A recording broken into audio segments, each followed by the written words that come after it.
Hey, what's up, guys? Welcome back. Droid Life Show episode 91. Lost my thought there. I'm your host, Kellen. It's September 4th. With me, Tim. Tim, say hi. Hey guys, how's it going? Tim here. So on today's show, we had this crazy week. So IFA is going on in Berlin. And so I feel like every company that you care about announced a smartwatch this week, or at least let us get their hands on one that they announced a year ago or months ago or a week ago or whatever. Anyways, they're all official now. Tim actually just published his Galaxy Note 5 review as we're kicking the show off. So we're going to run through that as well. Moto X Pure pre-orders are up. We might have a Nexus event soon, which is kind of weird. There's a whole bunch of stuff to talk about. So let's kick this off though with your Note 5 review. So I mean the ink is not even dry on this thing. So it's like a digital joke, right? Yeah. So anyways, you just reviewed the Galaxy Note 5. So you just want to kind of run through overview, maybe your favorite things, anything you don't like. Is it the phone of the year? I don't know, wherever you want to go with that. Yeah, you touched on some good points. Phone of the year. Yeah, pretty much basically in my intro, I say, you know what? It's a darn good candidate for phone of the year. I mean, really, there's not much you can take away from the device except for maybe lack of micro SD and the lack of a removable battery, something that the Galaxy Note 4 had. Although the Galaxy Note 4, it just, when it kind of came down to it, that phone just didn't feel like a phone of the year. This one, it's like a bigger Galaxy S6 with better specs. It's got 4 gigs of RAM, the same crazy 16 megapixel camera with OIS, an insane 5.7-inch QHD Super AMOLED display. I mean, there's pretty much nothing wrong with the device. The only thing that I really have a beef with, I think, the fact that you can take the S Pen, stick it in backwards, and completely break your $800 device seems a little stupid to me. A lot of people would argue with me, and that's totally cool.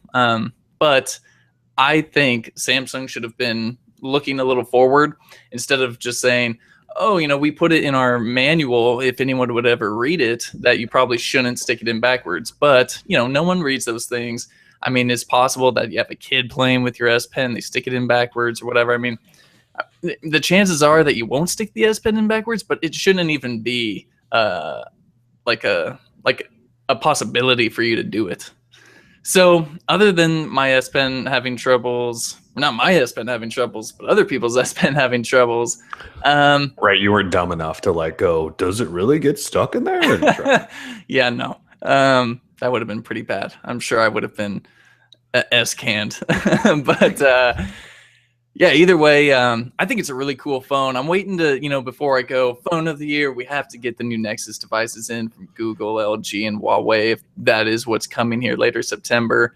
And that's about it. I mean, killer camera, killer display, good battery life, performance was insane. I said on last week's show, I was like, I think Samsung actually figured out how to make Android not lag with TouchWiz, and that's octa-core 64-bit Exynos processor with 4 gigs of RAM. So that's what you need. Moving forward, if a phone doesn't have that, expect it to be janky. Other than that, it's a killer phone. Anyone that picks this device up, they'll be happy for sure. Yeah, so I spent a week or so with the S6 Edge Plus, and I couldn't get that review done fast enough so I could move away from it, because Samsung also sent me a Note 5 to test for a little while too while you were doing your review. And so yeah, I was just so excited to fire up the Note 5, get everything set up on there, and yeah, I used it for the better part of a week. It really is that good. The back, that curve, just that subtle curve they did at the back makes such a difference on a big phone in hand, just usability wise. The pen, I don't. We talked about this a little bit last week. How we're not really the big pen users, but they've improved that as well. Yeah, the reverse thing is stupid, and they should have thought about that ahead of time. I don't think it's going to end up being that big of a deal. I know we made a big deal out of it, and all these dumb media people were doing it to test because they're dumb media people. But I don't know that many people are really going to do it. I don't think it's going to be this giant conspiracy. But otherwise, I would kind of agree with you. It's up there for phone of the at this point. I think I would say it's better than the Galaxy S6, just because I think I'm one of the only people maybe, but I've just had such a bad experience with my T-Mobile S6 since it's had a couple updates that I can't even use it anymore. But the Note 5, I haven't had any issues, and I was using the AT&T model, and yeah, it's fast, feels great. The camera's amazing, it's powerful, it looks sweet. Yeah, I have no real complaints there. Yeah, so you're not the only one. My Verizon Galaxy S6 recently got the Android 5.1.1 update, and now whenever I get like a long list of notifications and I go to clear all, the notifications stay in the notification bar, and it's like a total jank fest. Like, what the hell is that? I have to restart the device, and of course they go away, but it's like, what? I mean, okay, so you're seeing those issues too then? Oh, absolutely. I mean, it's slow, it's buggy is what I would call it, and jank. I mean, like the keyboard just like freezes up on mine now. Mine won't even pop up sometimes. Like I go into Hangouts, and if Hangouts even loads, then the keyboard takes a half minute to load up finally. It's like, okay, I'm over this. So I stopped using it. So it's got to be that 5.1.1 update then. I guess so. Because that's two different carrier models. Anyways, that's the S5 or the S6. The Note 5 so far, and it's already running 5.1.1. And I mean, I ran into zero issues. Yeah, in terms of performance and software, there's no real issues. Like even TouchWiz is good, I'd say. So, I mean, that's saying quite a bit for me. Yeah. Display, I'm with you. This display, Samsung for the last 3 years, they've kind of been killing the display department. But the display on this thing is nuts. You mentioned in your review that part of that is just because there's no bezel on the sides. And there's no bezel. Like, you're not exaggerating. Like, it's crazy how thin the side bezels are and how good that display is. Yeah, it makes you look forward to the future. I mean, if this device, looks so good, feels so good, performs so well, I mean, the Galaxy Note 6 should be pretty darn spectacular. And who knows, maybe they'll, give the people what they want and at least put in a micro SD slot. I can't imagine they'll ever bring back removable batteries. But at the same time, I mean, a micro SD is not that hard to throw in. So we'll see. Yeah. I feel like they're going to have to put the SD slot back in. Like, they don't have to, but they might. I think they should. Don't have to. Apple's obviously never done it. Yeah. But like, even Google came back, because Google was like, they're stupid and they're confusing and we don't want them in our Nexus phones. Right. And while they haven't necessarily put them back in a Nexus phone, like, they built support back into Android M. So like, they're bringing it back. Like, Google realized people want them. Like Motorola, the Moto X Pure Edition has one, and they went for a couple of years in the regular Moto X without one, and now it's back. And HTC's been doing it, LG's still doing it. I kind of feel like Samsung will give in, but I guess we'll see. Yeah. Let's see what else from your review. So Samsung Pay, we haven't been able to test it, but it's got to be like super winner, right? Like you can pay with it everywhere. So yeah, it's got to be legit, right?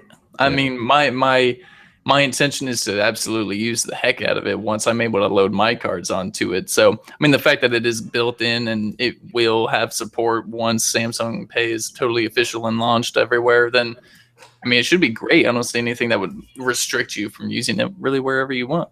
Right. So, yeah. So Galaxy Note 5, your sort of final word on it is what? 10 out of 10 would buy again. Nice. I mean, it's a solid phone. I actually plan on picking up one of my own just so I can have it. I think it's a good one. Put that bad boy on like some type of payment plan. I don't know. It's a really good phone. I think it's the phone I would use over all the other ones from 2015. Like I would ditch S6, ditch S6 Edge. Maybe I might switch back and forth between S6 Edge because I like the small, I like the S6 Edge quite a bit, but no M9 for me, no G4. I'll just stick to the Note 5.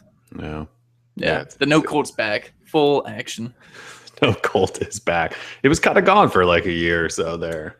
Yeah, well, the Note 4 or the Note 3, Note 4 didn't necessarily help the case with the faux leather and all this other crap. So, I mean, the fake metal-looking plastic band around the side. I mean, it was just an ugly, terrible phone. And TouchWiz was at the peak of garbage. Oh, yeah. So Samsung's doing some good things these days, thankfully. Thankfully. They learned the error of their way. They did. All right, so let's talk about all the smartwatch craziness that went down this week. So, again, IFA's going down, and there was a report like a week ago that said everyone's going to unveil new watches or something like that. And they all sort of did, although a couple of them weren't necessarily new. But anyways, so Moto 360 now official. in 2 sizes. You can pre-order it now, customize the hell out of it through Moto Maker. Kind of crazy. Starting point of $299, right? Yeah, $299. So not cheap. Huawei Watch finally available for pre-order, and we talked about this last week, but like this thing was announced in February and then it disappeared forever, and there was rumors they were just redoing it over and over again. Anyways, they've redone it. It's now available for pre-order. Is it starting at $349? $349 starting price up to $799. Okay, so obviously not cheap. Looks amazing. We'll talk more about it in a second. LG announced the gold version of the Watch Urbane. And we're not just talking gold color, like actual gold version with an alligator band and stuff. And it's $1,200. Deluxe. I can't kind of. That's right. Yeah. Well, yeah. It's the Watch Urbane Lux or Deluxe. Lux. Yeah. Lux. It. I just. Not to just completely crap all over the Watch Urbane, but I do not like that watch. And I keep seeing all these people say, like, it's so classy and it looks like a real watch. No, it doesn't. It's giant and ugly and polished and gross. Like, it does not look like a real watch. It's so terrible. I feel like it's a watch where someone who doesn't like really wear watches all that often would see kind of like a really big shiny watch and be like, ooh, that looks like a real watch. Right. Like, no, that thing is atrocious. It's gaudy. It's got to go. It is so bad. Some people like that stuff, but whatever. They do. And not that I'm like the super watch like nerd or anything, but it's just far from being what a classic watch should look like. So anyways, $1,200 for gold. They only made like 50 or 500 maybe. 500, and they're all individually numbered and stuff. So if you want it as like a collector's item, feel free to fork out $1,200. Collector's item that's completely worthless down the road. Good job. Yes, exactly. So then outside of Android Wear, Samsung at the beginning of the week announced the Gear S2 and Classic officially. So they teased them. Now they announced them. Then we went hands-on with them. And so those, we'll get to those in just a second. So let's see, where should we start? Oh, and then finally, Android Wear news. Back to that. Now works on iOS. So Google released Android Wear app to iOS. The Watch Urbane is technically the only watch that's supposed to work with it. And then the new Moto 360 will, and the Huawei Watch will, and the new Zen Watch 2 will. But if you already own a watch and you have an iPhone and it's been updated to version 1.3, you could connect it to iPhones. It's not fully featured, whatever. We sort of expected that. But that's interesting because Apple people can buy Android Wear devices if they want. So, all right, let's go back to the top. So Moto 360, I had some time with it. They announced it. It's official. We ran a poll on which Android or new smartwatch everyone was excited about. And it's Moto 360 hands down. Everyone's super excited about it. So it had leaked a bunch. We'd seen pictures of it and on people's wrists and all that stuff. So there's not really that many surprises. It's looks like the same as last year with the flat tire, but it does have lugs. So it has more of a traditional watch appearance, still wireless charging. They did go with a Qualcomm processor. So at least it's not a TIO map from 2009. There are 2 sizes now. 42 millimeter and a 46 millimeter. And then there's also a women's line, which is based off of the 42 millimeter. They kept telling me there's up to like 400 combinations in Moto Maker for this thing. So you can basically make the most customized watch ever. You can customize the bezel, the whole body frame, watch bands, watch face. And it goes from like gold to rose gold to dark metal to silver. Like it's actually kind of crazy how many different options you have. What else? Has Wi-Fi, obviously. It's IP67 dust and water resistant, which is not waterproof, by the way. Gorilla Glass. It's still an LCD, so they didn't go AMOLED. And so because of that, they did put in that stupid flat tire thing. People don't care. I don't really think about the flat tire that much. Like our poll clearly shows that everyone is more interested in this watch than any other watch. So yeah, things always tend to get a little blown out of proportion on the old interwebs. Yes, they do. Let's see. Motorola did say, though, that because they added those lugs, it allowed them to up the battery capacity. So the 46 millimeter, which is essentially the same size as last year's model, now has a 400 milliamp hour battery. And they said that can last up to 2 days if you leave ambient mode off, which is nice. I mean, it was barely a day last year, so... Yeah, I kind of get the feeling that that's a total lie, but we'll see. I mean, once we actually, I mean, all these companies say, oh, full day, full 2 to 3 days. Like, oh, give me a break. Like, I mean, I don't know about you, but after I received the Android 1.3 update for the Moto 360, I wore it for about 2 hours last night. I took it off the charger, 100%, went to IKEA, came back like an hour and a half later. I was at 64%. I was like, what the hell? It wasn't even connected to the phone. Yeah. And so something like Android Wear, Moto 360, like there's some huge major issue going on when it comes to battery life. Sometimes it's great, sometimes it's terrible. So, I mean, until we get actual units in hand, we see how battery life is, I won't believe anything anyone tells me. Yeah, I'm kind of with you on that. It does say up to 2 of mixed use. Like, whatever the hell mixed use means. Right? Does that mean you're just not using it? I have no idea. So, yeah, we'll see. But if it lasts a full day, that'd be awesome. If you could get 2 days, that would be really great. But just not possible. Yeah, I mean, either way, you have to. If you're into a smartwatch, you just have to accept the fact you have to charge it as much as you charge your phone, basically.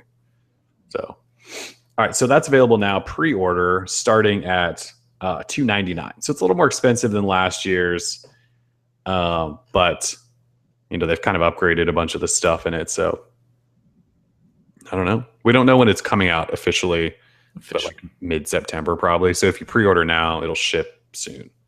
I think the most expensive version is like $430, and that's if you go 46 millimeter, all metal band, and gold. I think I tried to do it, and I was like, I'm not going to pay $430 for this thing. So I mean, yeah, in terms of looks, you know, it's a good looking smartwatch. It reminds me a lot of last year's Moto 360, even though it's got, you know, the lugs and the dial turned up to that 2 o'clock position. I think it looks pretty good. Actually, the more I've seen it, the more it's grown on me, especially some of like, you know, I love what you can do in Moto Maker, how you can kind of get the, you can choose between the chamfered or that like chiseled, whatever the hell they're calling it. But what are they calling? On the neural, the micro neural on the bezel. It looks pretty good. I'm thinking like gold casing with the black leather band or something. I don't know. I mean, you could really deck that thing out and make it look sick. So yeah, so they let me customize one for a review unit, and yeah, I went gold with the gold neural, and then I just put like a brown band on it. So we'll see what it looks like. That's hot. It'll be hot.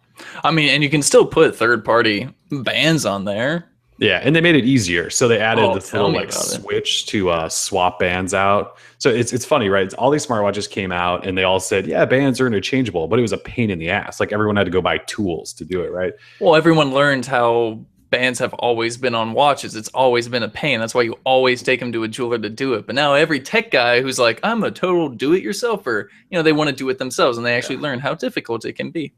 Yeah, I just think it's funny that all of these years, anyone that's ever made a watch, it was a pain in the ass. You had to go to a jeweler or buy tools, right?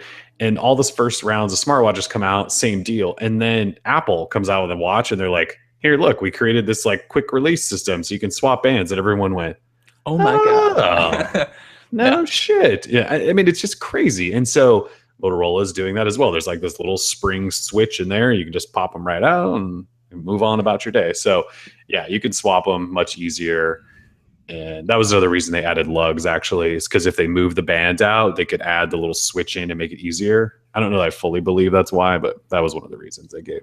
It's a cool little design. I mean, I saw it for the first time during your little walkthrough tour thing, and I was like, oh man, that is like totally genius. Yeah. So it's pretty nice. Yeah, plus one to them for doing that. Yeah, they also explained the 2 o'clock position. It totally makes sense. They said like, I don't have it on, but you know, like when your wrist. Yeah, exactly. Yeah, like when your wrist, like if you bend your wrist at all, instead of it jabbing into your hand, like now it's up there and it doesn't jab in as much. Or they just said like if you're like leaning on a table or a counter or anything, it's not like jabbing into your wrist. And I was like, yeah, that makes sense. And Huawei did the same thing. Right? Huawei said the exact same thing. They're like, it just makes sense, you know, like when you hold your wrist up, you don't want to have to twist your right-handed wrist or whatever to get to the 3 o'clock, and it's just easier for 2 o'clock. So yeah, it is much easier. So they did that. They defended their black bar again. And I used the Moto 360 all last year. It was the watch I decided to make like my personal watch. The black bar never bothered me once. Like it looks fine. So it's back, and it is what it is. And I'm with you. The more I see the Moto 360, and the more like I spend some time with it, the more I'm kind of like, all right, I'm down with this. Even though like during all the leaks and stuff, I wasn't fully sure that I was buying in, but I like it now. So Motorola also announced the Moto 360 Sport. It's coming sometime later, like in November potentially, and it's basically their sport watch, and it's got a GPS, and it's got a special display that when you're outside, like it basically just like absorbs reflection and makes it so you can still see it when it's really bright out. And then if you go indoors into a dark situation, it gets brighter kind of. They said it's a first of its kind display. So that should be interesting. They didn't say pricing, anything, but it runs Android Wear and it's got a GPS. So look for that. It looks kind of cool, I must say. Yeah, so a couple of the people at the event I was at were wearing live models, and it's a pretty nice looking sport watch. Kind of reminds me of like Garmin Forerunners and things like that. It looks nice, but they wouldn't let us play with any of the live models. All they would let us take pictures of was the like dummy units. So sweet. That's unfortunately all we have pictures of. So yeah, that white one looks pretty hot. Yeah, and that's what most of the guys there were wearing was the white one, and it did look nice. So yeah, so that's coming. Let's see. So Huawei finally made the Huawei Watch official, and you can pre-order it. And it's $349. And you spent some time with it. Do you want to talk about just kind of maybe what they said about it? Why? I don't know if they talked about why it took so long or anything. Yeah. So they never exactly mentioned why it took them all the way from February until now to actually unveil it and give it to us. But they did say that this watch is not made for the tech nerds or early adopters or anyone who is short on the stacks. Because I mean, this thing, it's priced accordingly to them for the materials they use. I mean, they spared no expense when it came to what they use. You know, the leather they put into this thing, or the sapphire crystal. I mean, they took a designer who was working for some Swedish watchmaker. I forget which one right off, but he then got moved to the Fossil, which is like he worked for their parent company. Either way, big time watch designer. And so they brought him on, and he's like, he had like this accent. He's like, I just wanted to make something beautiful, you know, like, I was like, well, I mean, you did a pretty good job, man. But I mean, it's so expensive. $800 for the all gold. That's with the gold bands and the gold casing and all that. I mean, it's super expensive, but you know, in that same time, I mean, the display 400 by 400, so it has a super high pixel density when compared to, say, I think the Moto 360 is 300 by 300, or it might be 360 by 360. They upped it a little bit this year. Okay. But yeah, the Huawei Watch kind of kills everyone in that department. Yeah, so in that department, their watch faces look way better. You know, when they, you know, sometimes at first it was sort of hard, especially on the OG 360. Some of the watch faces that try to emulate kind of like those classic timepieces, like movements and complications and like skeleton stuff like that, it doesn't look good because it's pixelated. But on the Huawei watch, all their watch faces, I mean, look really good. They look crisp. And it's almost hard to tell from certain angles that it's actually like a digital face you're looking at. So seriously, I think, like, if you guys haven't looked at Tim's hands-on post of this thing, it is crazy how nice this watch looks. Like, I'm looking at them right now, and you're right. Like, it looks in a lot of, other than the pictures that say like, okay, Google at the top. I wish you could turn that off, by the way. But me too. Me too. Some of these, like, it just looks like a real watch.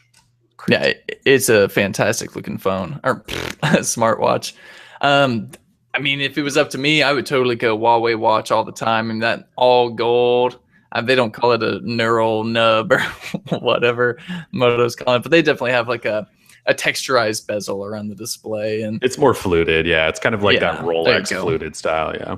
Yeah, and it's got that 2 o'clock full circle display too. No flat tire. I mean, the only thing is, if you want to pay the lowest price, that $349, all you're getting is the silver, the stainless steel, not silver, stainless steel with a leather band. Yeah. And I mean, if you want to ball out a little bit and get that stainless steel mesh that they got, I mean, you're talking like $699 or $549 or something. I mean, it's an expensive piece. So the stainless steel with the steel mesh is apparently $399, but that's still not cheap. It's when it goes gold. Oh no, so black stainless with the link is 450, and then once you hit gold, it goes up to $700 Yeah. with that So alligator bracelet. and that alligator bracelet. I think that one looks way better than the LG Watch or Bane yeah. Lux or whatever. So Oh god, yeah, it's not even close. yeah. So it's a gorgeous watch. It feels real good. I mean, it's not too heavy. Even that gold one, the all gold, it wasn't too heavy. All stainless steel band wasn't bad. I mean, feels great on wrist. I mean, I tried all the metal ones. Of course, weren't sized for me. They were way too big. Oh, But right. all the leather ones, I mean, it's a sweet looking watch. I had no complaints. I mean, and they said 2-day battery life. Oh, they did. Okay. It's what they're shooting for. Of course, I don't believe them. And it's kind of small. I mean, it's smaller. It's 300 milliamp hour. 300 milliamp hour. They said they wanted to stress battery life. And I mean, the other thing is, I mean, when we're talking that much price for a timepiece, I mean, I asked them, I was like, I mean, what do you want to say to people who would say, hey man, I mean, I bought an $800 watch and it's going to be outdated in a year. Like, what's up with that? And they're like, well, we worked real close with Google to make sure that this had specs that would continue to get updates for a long time, like down the road. So while you may not be able to pass it on for generations, like you can a Rolex or a Tag or something like that. I mean, the only thing they wanted to say is that it's just not made for early adopters. It's not made for it's someone fashion first and who doesn't care too much about the tech side of things. Right. So, and that is important to note. I mean, don't go out buying an $800 Android Wear smartwatch if you're going to be pissed off in 2 years that it doesn't run the way it used to, type of thing. I mean, it's kind of like some of the Apple Watch people's argument was like, if I have the money to buy this, like, just let me buy it and don't shame me for it. So right. Well, good for you. I mean, hey, if you can get it, I mean, it's the watch I'm gonna buy. Like the Moto 360 is nice. Don't get me wrong, but this thing just looks. It just looks great, dude. It looks cool. It looks like the watch we've kind of been waiting for. And so one thing I will say is, while I like to hate all over the Watch or Bane because it's ugly, its display was awesome. And so this has got to be similar, except it's higher res. So, and I'm looking just like at some of the watch faces. Didn't you say they have like 40 watch faces preloaded on this thing? I wasn't even able to count. It was a crap ton. I think it's like 40. I think I saw that in like a press release. In the press release, I think it was about 40. But then, you got all the watch faces that are hitting Google Play that are interactive. I mean, they're getting so much better too. And now that the developers have more pixels to work with on these displays, they can end up making those graphics better too. So this watch looks great. By far the best, I think, out of what we've seen. Yeah, it's probably my choice too when it comes to the Android Wear stuff. Yeah, no doubt. All right, so that's available for pre-order along with the Moto 360. So if you want one of those, and in our poll that we ran, Huawei Watch was the clear second highest voted watch behind the Moto 360. So, and that takes us to our third, which didn't even come close to topping the chart. And that's Samsung's new watches, the Gear S2 and Gear S2 Classic. So I spent some time with both just before Samsung's been weird with this, right? Like they teased it at the Note 5 launch. And then Monday of this week, they announced them with some specs. Yeah, most of the specs. And then Thursday at IFA, they did like a presentation to show them off. And they talked about them and all that stuff. So anyways, they let me have some time with them. So I spent some time with both the black and white version of the Gear S2, and then there's a black version of the S2 Classic. So they're decent is kind of, I think, where I would go with these. They're Samsung's best watches yet by far. They have a rotating bezel that's really awesome to use, actually. They have buttons on their side, and navigating around it is pretty fun, especially with that rotating bezel. They don't run Android Wear, so they run Tizen, but Samsung is opening them up to all Android devices running 4.4 plus with at least 1.5 gigabytes of RAM, which is pretty much anything that's come out in the last couple of years, right? So it's the only thing I think that holds me back a little bit is like we're watching like Huawei and Moto just like kill it with the premium designs and materials and stuff, and the Gear S2 specifically, it just felt a little cheap. It felt a little plasticky. The rubber band that comes with it, silicone band, felt kind of chintzy, and I didn't really like it. The Classic, on the other hand, is the more classic style looking watch, and it was nice. but it still just came off a little cheap compared to all the other those other two watches I just mentioned. But you know, Samsung is big, and they partnered with all these app developers like Nike and Twitter, and they've built all these specific apps for it. So if you're into that sort of, I kind of made mention of this, I think, in my video, that like Android Wear is all about glanceable cards and information, right? And then like the Apple Watch is all about, well, we should just put apps on all of our watches. And so Samsung's gone that approach where they're like, let's just make it app all over our watches. I'm not necessarily into that idea. I want simplicity on my watch. But anyways, so Samsung with the app route. So there's going to be like Nike Plus Running on there and S Health and all of this stuff. It's IP68, dust and water resistance, has Wi-Fi, has Bluetooth, and then it has NFC. So it will work with Samsung Pay, which is actually a pretty big deal. So you can pay for things, at least at NFC terminals with your watch, which is a big deal. Of course, you have to have a Samsung device that has Samsung Pay in order to do that. You know, it has a really nice AMOLED display. It's full circle, dual core processor. They're nice, and they're Samsung's best watches to date. But I get why they didn't get a ton of votes. Like, they're not, I don't think they're even really close to being better than the Moto 360 or that Huawei watch. So I don't know. What did you think about these when you read, saw, whatever? I dig the idea of the Gear S2 and S2 Classic. I like, they put emphasis on that it's IP68 rating, I believe. So, I mean, you don't have to worry, like if I was rocking a Moto 360 or the Huawei watch, I would sort of probably try and wear something else if I was like going for a run or something like that. I mean, those watches, they're not like sport watches, really. Yeah, exactly. But I could totally see myself rocking a Gear S2 for a jog or something like that because it has that kind of plasticky feel to it. Yeah, so I think each watch has its own place. If you can live with Tizen, even though it is workable on most Android devices running 4.1 plus, I think, then that's a total plus. That's really big of Samsung to do. I mean, they didn't have to do that. We were all expecting it was going to be exclusive to Samsung phones anyways. We were. Yeah. So the fact that it can work on any Android phone, it's a huge bonus. The only problem is Android Wear now works with iOS and Tizen does not. So it really just depends on the buyer, I think. I love what they showed off with the rotating bezel. I thought that was super cool. The guy yesterday was like, oh yeah, the rotating bezel is like super intuitive. And I was like, I don't know about all that, but it's definitely impressive that you guys like made it work. And it, it's better than a little digital crown that you have to spin around like a I think they poked fun at that too, didn't they? Probably a little bit. I mean, it's definitely more intuitive than a little bezel or a little crown. Sure. So, I mean, the UI looks solid. I still don't exactly understand Tizen's UI on the watch. It's something you just have to sort of like play with for a while, I think. But yeah, it's not very straightforward. Like it seems like inside of an app, you can swipe to other apps, but then rotate in and like, oh my God. Yeah, so I didn't do a very good job explaining it in my video, but like when you're at the main watch screen, if you go to the left, that's where like your notifications are. So if you had emails and texts and all that stuff. And then if you rotate to the right, that's where they call them widgets. And that's like weather and where your like fitness stuff would be and your Twitter app and your ESPN app. And so you can have all these shortcuts kind of to apps. And then, yeah, you can launch apps also. And from within apps that you can spin around and check different screens. It's kind of like the Apple Watch in that it's a bit much. Like it's just too much going on. Like you have to figure out a whole new UI and how it works. And like changing watch faces was fine, except some you can change the complications just like in the Apple Watch. And it's kind of an overwhelming experience, but it's probably like the Apple Watch. If you spend some time with it, you can figure it out. It's probably fine. They're also saying like 2 to 3 days battery life, and they're sticking to that too. I asked them straight up. I was like, "You really think you're going to get 2 to 3 days out of this?" And they're like, "Yep." So we'll see. Dang. Yeah.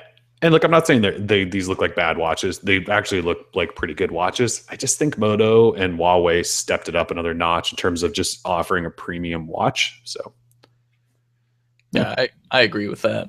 So, and Samsung's, we don't have a launch date either. I believe it's just mid-October they're coming out. So Moto 360 and Huawei Watch are out well before that. So, yep. All right, so that's kind of watches. Like I feel like all we've been talking about all week is watch. It's a big week for watches. It was a big week for watches.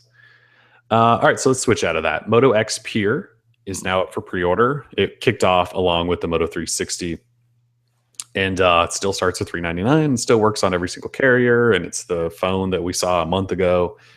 And yeah, I get the feeling a lot of people are ordering it.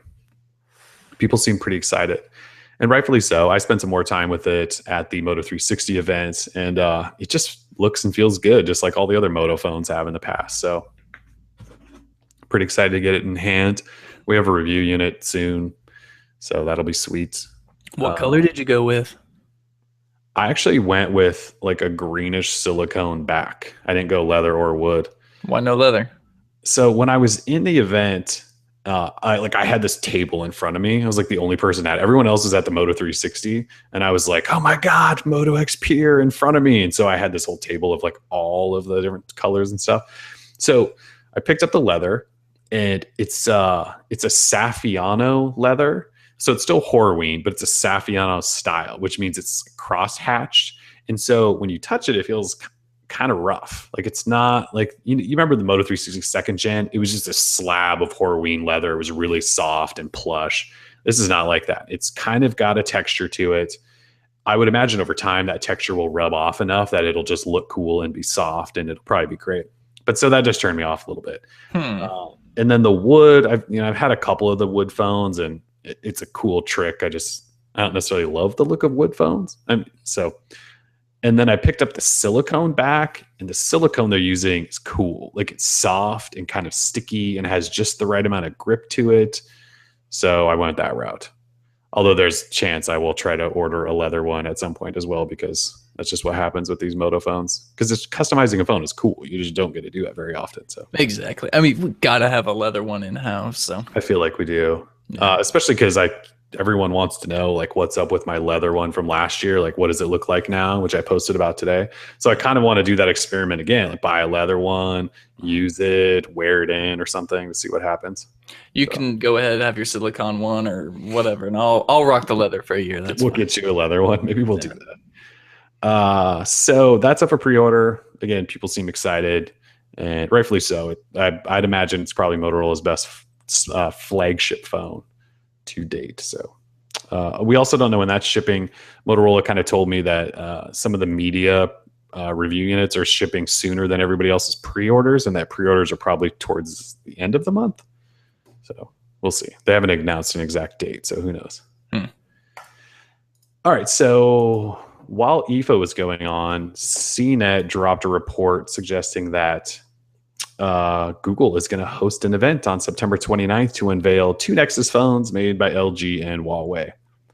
And nobody else has reported on this. Google hasn't announced anything. So we're just kind of going with the idea that maybe Google is going to host an event on September 29th. That date had floated around previously. I can't remember, and I apologize, whoever was the original source of a September 29th date, but that date was floating around. And then CNET sort of said, yep, that's when it's happening. I'll just say I don't know. What day is that anyway? The 29th? It's a Tuesday. So seems right to me.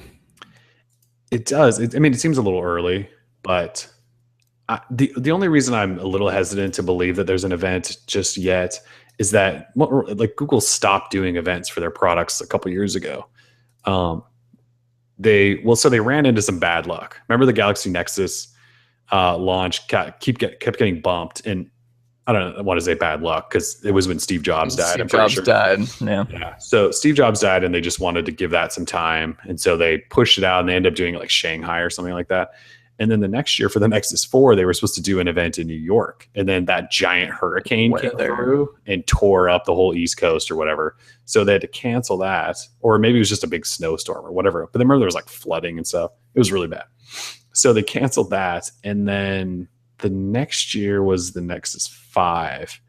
And I think there was rumors of an event. And I swear something happened again. And so they canceled that. And then I think they just said, screw it. So the last event I remember them doing was the Nexus 7 2013, which was also when they announced the Chromecast for the first time. So it's been a while. They could very well do an event for these Nexus phones. I just don't know. Like Google just seems like they don't really care about things like that anymore. Like they just announce stuff and post it online and post blog posts, and they let like 2 news outlets like have this stuff and talk about it, and then like that's it. So we'll see. That's obviously less than a month away. So yeah, I think it would be nice if they brought events back. I mean, events are it's a big thing for us and the community, because the community loves, we like to get together and live blog and talk about things as it happens. I mean, and we can't do that when they post 20 press releases and we can't talk about it because we have to write it all up and we have no time to share the experience with people in the community. And that's like some of the fun. Yeah. So it would be cool if they brought events back. Although, yeah, they have terrible luck when it comes to like whenever they plan an event, something terrible happens. Seriously, I almost feel like that's why they go. I swear that something happened with the Nexus 5 and they canceled an event, because I think we had a number of sources saying like, there's the event, this is when it's happening, it's going down then, and then all of a sudden like nothing, and everyone went, what happened to the event? Yeah, but like, yeah, I can't remember what happened there. But yeah, they've had some bad luck. Poor guys. So hopefully they do have a little event, and it's in San Francisco, which is awesome for us because it's an hour and a half flight away. Yeah, it's gonna be legit. Yeah.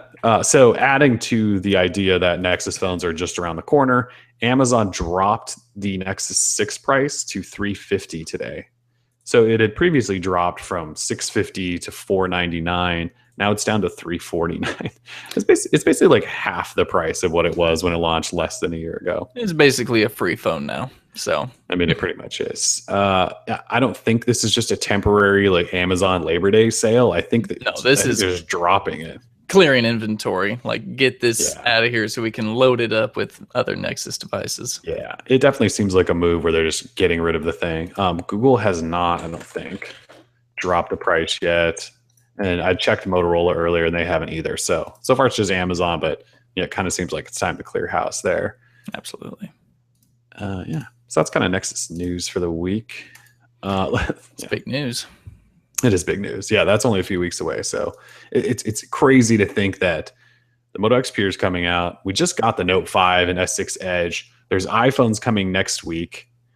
And then there could be 2 Nexus phones right after that. There's so many good phones to choose from, either coming out or were just announced. It's a good time to be a smartphone buyer. That's for sure. Oh, it's going to be a good year for y'all. Yeah, definitely a good like holiday season. So, all right. In kind of random news, Google announced a new logo this week. This all happened when I was like flying to New York, so I missed most of this drama. You're going to have to fill me in. And then Verizon also, I think the next day, announced a new logo, which has kind of been funny to watch. So you were, I think I was on a plane or passed out somewhere while traveling during this Google stuff. So what happened? So Google announced a new logo. And did you like see their explanation? I haven't even caught up on it. I haven't even had a chance. So walk me through the Google logo. Well, I don't know what you're referring to any drama or anything like that. I mean, I feel like everyone's been talking trash about the new Google logo. Oh, people just saying that it looks like fridge magnets that their children play with, and that it's totally stupid. But I think it looks kind of good. The last logo was pretty flat. They were following that trend of like everything was flat, and there was no dimensions to anything. But this was still pretty flat. This one is absolutely flat, but now it's like rounded, and so it really wasn't like a big thing. They dropped a video showing the evolution of the logo. They released a press release. They were like, you know what, we're just doing like a rebranding, because now that Google is ABC. Or Alphabet, I was supposed to say ABC. Yeah. And I just wrote it up. I was like, oh, hey, new Google logo. I didn't really think it was all that big of a deal. I don't think it's like some massive thing where Wall Street needs to freak out and be like, oh, dump stock is the end of Google. I just feel like when I tuned in after it was announced, everyone was writing opinion pieces on how terrible the new Google logo was. I just didn't get it. Yeah. Well, Matias Duarte, hail Matias. Your boy. Yeah, my boy, in the floral. So he was retweeting posts that designers were doing. They were like, since when is it like headline news where a company changes their logo? Right. And I mean, it's a sort of a silly question considering that like websites that cover tech and Google are like a dime a dozen these days. So of course it's going to be news. I mean, anything Google does is news. But the fact that people took it so seriously and were like trying to like really like scratch their heads as to why they chose that font, you know, what makes it so different, or what are they trying to say by changing the logo. And I think people just looking way too hard at things, and there's nothing more annoying than a font nerd. Yeah, I'm gonna offend some font nerds, and they're serious people, but people that analyze fonts for a living, like, I mean, hey, that's a pretty sweet gig. I mean, I wish I knew more about fonts, because it's like such a culture. It's crazy font stuff. And I just, obviously I'm not artsy enough to understand it or something, but well, it's such a rich history too. I mean, fonts have been a part of like human culture for such a long time, so it is like a part of history, and people take it very seriously. Oh yeah, you can't mess with a font nerd. Like, yeah, you don't. Oh, absolutely. I worked at an art university for a couple of years, and I knew the kids that were in design, and they were in there to specifically learn how to create fonts. And it's like, I mean, you get a degree in making fonts? What? It's so crazy. I just don't understand it. And I'm not trying to like completely be mean about font nerds. Oh, no, of course. It's a culture that I just do not understand, but people take it real serious. Yeah, they do. I remember one time iOS, I think what was like iOS 7 or something came out, and you said it had like a Roboto-like font, and someone on the internet just trashed you. Oh, they were so pissed that I said that. They were so mad. It was pretty fun. And that's when I went, wow, people really care about some fonts. Yeah. I just moved on. I just don't talk about fonts anymore because, yeah. So not only did Google change the font, but then they went ahead and changed pretty much branding across their applications, across desktops. I mean, now the Google Plus thing is different. Google Maps is different. I mean, really, Google got a complete rebranding, which I'm actually it's growing on me. I'm still getting used to seeing like a circular Google Plus logo on my tabs. Weird. Yeah, it's weird. And it doesn't really look like Google Plus. It looks like Google Star or something like that. But did you see Groupon like harassing Google the other day? Because the G looks like Groupon's G. You should go look up. I guess it does kind of look Groupon's like Twitter account, and like their icon for their avatar or whatever for their Twitter account is a green G, and it looks just like the blue Google G. Identical almost. I'm sure Google will just buy these guys if they keep making any more noise. Yeah, really. But yeah, they were tweeting at Google saying, hey, we'll take $7 billion for copying our logo. So Groupon's G reminds me a lot of Google's like the authenticate or the two-step verification or authentication. Looks just like that G. But yeah, pretty crazy. I mean, people are whatever. The only thing I'd say, so I personally, the new logo, it is what it is. It's just a colored, kind of more roundish, more playful Google logo, I guess. Yeah, more playful, more vibrant, more lively. I wouldn't call it childish or anything like that. I mean, I have no problems with it. It looks fine. The only thing I don't really like is the new Google search bar if you're using, say, the Google Now launcher. It's the new colorful thing, and then the microphone icon is like 3 colors, and it looks terrible. Like that I don't like. Yeah. They'll change that. I don't see them sticking with that for a long time. It doesn't really match with anything. Doesn't look good with anything. So it's almost as if they did it just to let everyone know for a brief moment of time that we changed everything, and they'll change it back to gray or something. Yeah. All right. So there wasn't a bunch of drama. I just saw that the few people that were throwing fits about it. Okay. Verizon did change their logo also, and it's really simple, and it now is Verizon with a red check on the end. And they basically just set themselves up to be trashed on with the new thing. What did John Ledger say? John Ledger had fun with that. He was like checking off all of this stuff that he has a problem with Verizon, but I guess he's a troll. He's a troll. It's just, it's another company logo. I'm not offended by it either. Don't really have an opinion on it. It says Verizon in really simple, plain text, and there's a red check on the end. Okay. Couldn't they have like taken that check and sort of scrunched it in to look like a V or something? I just feel like I don't even understand the check. I don't know enough about Verizon's history as to why they have a check. Let's see. I assume they have a good darn reason for it, but I don't think it looks all that good. Like, I think if we were having to compare, if we were total font nerds and we had to say, oh, what do you like better, Google or Verizon's logo? I was like, oh, dude, Verizon's garbage. Like, they spent 2 seconds. Let's see. The new brand identity takes the best elements of Verizon's heritage, represented by its colors and the Verizon checkmark. Oh, sorry, checkmark. They actually quoted that. And transforms them for a new era.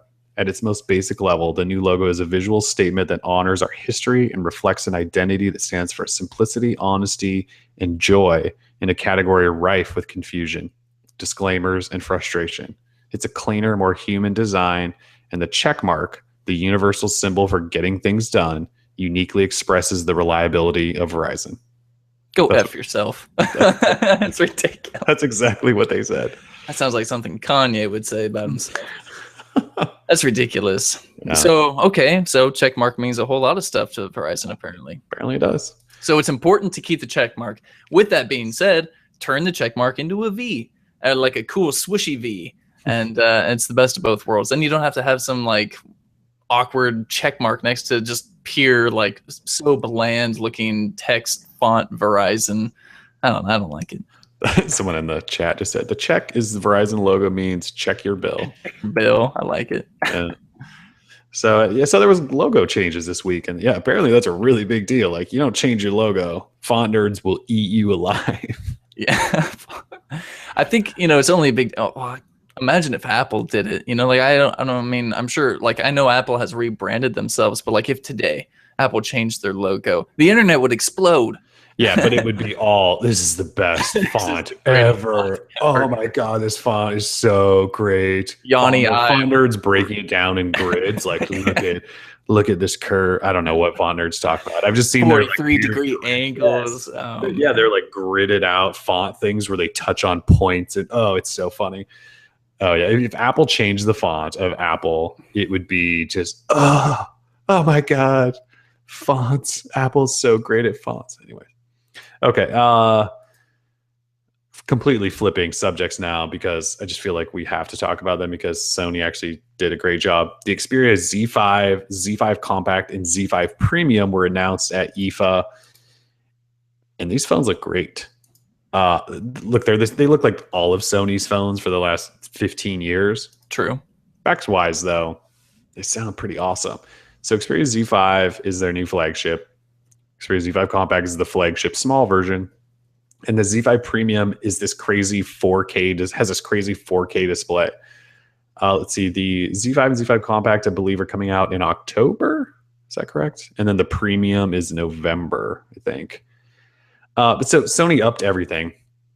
Well, they're using Snapdragon 810 still, 3 gig of RAM, 2 gig of RAM, depending on the phone. And they have class leading battery life in everything they do. So they're saying 2 days battery life, and I believe that they probably do get 2 days of battery life. They are waterproof and dust tight, and they don't mess around. Like, they're waterproof and dust tight.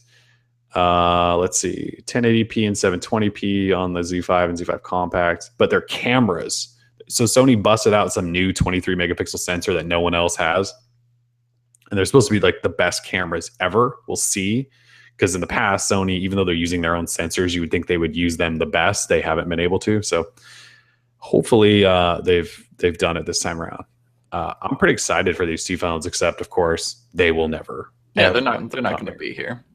Yeah, someone asked, can we expect the Z5 to be on Verizon, or do we have to wait for the Z5V? And I was like, I mean, even if the Z5V exists, it's not going to be the Z5. It'll be some kind of knockoff version of the Z4 that they'll call the Z5V. Yeah, that's what I think. I mean, the Z4V wasn't even nearly as good as the Z4, if I'm not mistaken, in terms of specs. There was definitely something big different about it. No, so the Z4V, it's weird. So the Z4 was just a stupid phone that Sony announced that barely upgraded anything and overheated, and it was just terrible. And then Verizon announced the Z4V, which was actually upgraded slightly. It had a quad HD display versus 1080p. And like even the regular Z5 only has a 1080p display. But so Verizon talked them into wireless charging and a quad HD display. And that phone was supposed to be out in mid-August. And people told us long ago, like, it's delayed at least till September. and it may not even come out. And we're in September now, and it's still not available. So I actually have no idea what the hell Verizon's going to do, because they created the Z4V that was actually upgraded, but then the Z5 doesn't have a quad HD display or wireless charging. So well, then maybe they will. Maybe they'll just bring in the Z5 Premium and make that the Verizon model. I mean, wouldn't that be great? I'm sure. I mean, these are actually the first Xperia devices I've even been tempted to at least even look at. So, I mean, they still look like Xperia devices with bezels and all this stuff. But, I mean, 4K triluminous display, give me a break. I mean, I at least got to see it. Right. So, you feel like you just at least need to get one in hand just to look at what a 4K smartphone display looks like. Right. So, yeah, these phones won't come here. If you want them, you kind of just have to be a smartphone geek who imports phones that you can't get anywhere. We'll for sure get the Z5 Compact, because the Compact series has been one of my favorite lines of phones ever. So we'll get that for sure. The Z5, I can't promise that, because we just tend to focus on the US phones. And if it's not coming to the US, we probably don't care. We'll see. We'll think about that. The Compact we'll probably get for sure. And then, the Premium, it's really tempting. Because, I'm with you. I want to see a 4K display. Even if it's triluminous. Even if it's their terrible triluminous tech, these phones look great. And Sony always does fun colors. I saw a video of the Z5 Compact in this crazy yellow, and I kind of wanted it. It looks like pee, but it kind of looks cool too, and I sort of want it. So they announced those, and everyone got really excited. And we just haven't talked about it much because, well, number one, we're not at IFA. Number two, they're not coming here, so it's hard for us to really get super excited. True. Yeah. Let's see. So UpLeaks has been tweeting pictures of a Motorola phone called the Moto X Force, which also could fall under the codename Bounce, which also could end up as the Droid Turbo 2, because we're pretty sure there's going to be a Droid Turbo 2.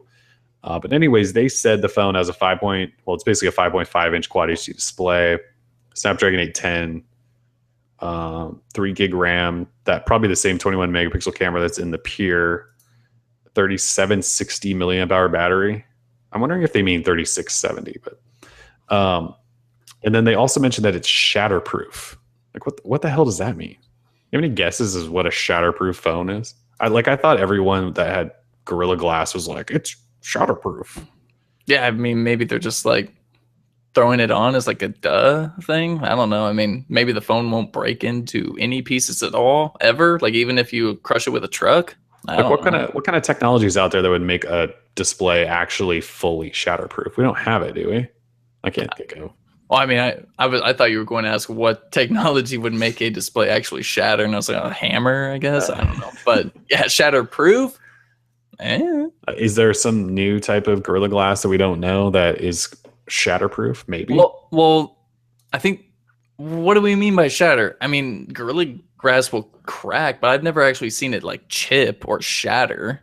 I'm thinking shatterproof means it won't crack or fully. No, see, I see shatter as in multiple pieces, which I don't see cell phones do anymore. I only see them actually crack or spider web and all that. Yeah. I don't see them chip or shatter though. I guess I'm just thinking, because what you're saying, they must mean it won't crack. Is all I can think. Because otherwise, this is nothing new, right? But because they keep tweeting shatterproof, they must mean that it won't crack. I guess we'll see. Yeah, I mean, that's all we really know. It looks kind of like a Pure Edition, but a little bulkier with a weird kind of ridge around it, which might be sort of so you can drop it and it won't crack or anything. And there's some weird sensors on the bottom of the front of the phone too. So it's definitely a different phone than anything we've seen. Yeah, it's a phone for you where, if you have the granite countertops and you place it on the screen side down, it won't shatter. No shatter. Yeah, because the display does not touch the bottom. Yeah. So this could very well be. Yeah, it's possible. It's a handsome looking Moto phone, I suppose. Yeah, not too bad at all. Kind of boring looking. I like the wallpaper and stuff. It just looks kind of boring. I'm with you. It's black and gray. I mean, I guess if we get a new Droid Turbo, people will get excited. So. Turbos are good as long as they get updates. Yeah, no capacitive buttons, so that's a big deal. Huge. All right, so at the beginning of the week, the Blackberry Venice. Actually, it was over last weekend and we wrote it up on Monday. The Oh Blackberry yeah. Venice leaked like crazy, like a full hands-on set of pictures of the Blackberry Venice.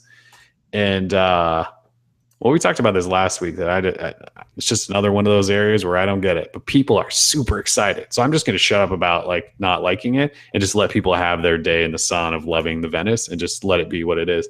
People are super excited about this thing. It doesn't look that bad in these pictures. I mean, it has a slide up keyboard and it's got a pretty big display on the front with on-screen nav buttons. It's got a weird button configuration on the side, but has a big old camera that says fast focus like around the ring. It's kind of funny. Dual LED flash, micro SD support. It actually looks like Motorola designed it, if you ask me. It does a little bit, yeah. With that kind of carbon fiber looking back and all that. I mean, BlackBerry had that first, but they had that. But it actually, like the backside there where it says the OIS fast focus, it looks like the backside of an old Motorola phone or like an old Turbo or it's cool. I'm kind of in the same boat as you. Like I'm not gonna go out there and proactively try and purchase a BlackBerry device in 2015, but it is cool, and I think that as long as it's running Android and people love choices, and anyone who wants a physical QWERTY keyboard in the year 2015. They have this option now, and that's fantastic. It's better than that Snap-on QWERTY keyboard for the Note 5 and whatever Samsung made. So, which you'll probably never be able to buy, but no. Yeah, I mean, people don't. If you want a physical keyboard, you don't even have an option these days, right? Unless you want to buy a BlackBerry, because I think you can still buy Blackberries. Sure. And we asked people. We ran a poll finally, and 54% said yes, they are actually interested in this phone. So. Yeah, so we should just probably change to rimlife.com or something. Yeah, probably. Yeah. So BlackBerry, make the stupid phone already, because people are actually excited about it. It like before the hype dies, make this stupid phone so people can get in their hands and see that you guys made another bad phone, and then the hype can die. BlackBerry. Death to the hype. Yeah. So, I mean, I think that's all I had for topics. Want to talk about anything else? Any apps or games or anything? You been playing anything lately other than Fallout Shelter? Yeah, I do have one app that I do want to talk about. Is merely just a extension, if you will. It's a watch face app for Android Wear, and it is called Ranger Military Watch Face. It's not exactly new. It's got 10,000 downloads, solid 4.3 rating on Google Play. But I'll try and enhance the photo here, and I'll turn up the screen brightness so everyone can see it. I'll put it up to the webcam here, but it's got that kind of classy looking old school regular dial look to it. Looks like a watch, but I put it on the Moto 360 and it actually looks really good. So once the Huawei Watch or Moto 360 V2 2015 second gen comes in, I'm totally going to load it up on there. And I love playing with new watch faces. There was another one called Mystical Forest that I actually really liked. So I love playing with new watch faces, and anytime I can find a good one, I try and share it. So this one, I think it was 99 cents or $1.99, Ranger watch face on Google Play. Give it a check if you like. And that's it for apps. Really, for games, I've just been playing Fallout Shelter still. That's sort of what I figured. Yeah. I was trying to think. I swear there was something new I was using while I was traveling, and I can't think of it. Whatever. Maybe it was Runkeeper, got a new update, but it changed on iOS, not Android. They changed the UI. Google Play Music and Google Photos have updates. That's worth noting. As of today, you mean? As of today, at least I just checked my device and they have updates. Oh, yeah. I think they did get updates. I have no idea. They're probably just changing icons and logos or something. I'm always the last person to get Google updates anyway. So yeah, well, the music update was today for sure. And thank goodness. The photos might have been also. Yeah. Yeah. All right. Well, I don't have any. Oh yeah, Keep got an update today. Slides, Sheets, Inbox, Docs. There's a whole bunch of them got updated today. So it's Google App Update Friday now, not Wednesday. Yeah, apparently update Friday. I would imagine they're probably changing all the icons and stuff. To Inbox too. No, nothing really notable. Scheduling note for anyone listening: we will be taking Labor Day off. Oh yeah, we're not going to be here Monday. in case case you're wondering, because you're not going to be at your jobs Monday, so we probably won't be here at ours. Yeah. So if you wake up Monday morning, don't be disparaged. We'll be back Tuesday.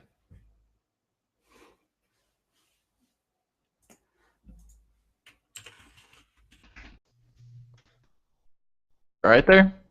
I got signed out. Oh, well, it says we're still live, so. Just say we're still live. I have no idea. I just got signed out of Google, and so I had to sign back in. So that probably just ruined the whole feed or whatever. Anyways, I guess we're right at the end. So thank God. Yeah. All right. Any last words before we head into the long weekend? No. Have a fantastic 3-day weekend, everybody. If you can still hear me. Yeah, exactly. Be safe out there. Droid Life Show episode 91. Thanks for joining us. Peace. Peace.